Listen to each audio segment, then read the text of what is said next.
पंडापड़ा लक्ष्मीधर मृत्यु को नहीं सन्देह। केन्दुझर जिला पंडापड़ा थाना शालबेड़ा ग्रामर लक्ष्मीधर नायक पंडापड़ा साप्ताहिक हाट को जाइथिले।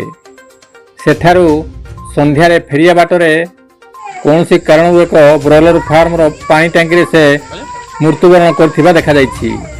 तेबे ता स्त्री रात्रि ता सहित कथा होइतिया बेले सकाळु तार मृतदेह एक ब्रॉयलर पानी टैंकी निकट मिली। तेबे तांको मृत्यु को नहीं सन्देह सृष्टि होछि। एणु पुलिस यार तदंत करुछि। शह शह ग्रामवासी मृतदेह को देखिया रुंड होइछन्ति। घटगाँरु मनोरंजन दास का रिपोर्ट केडी न्यूज।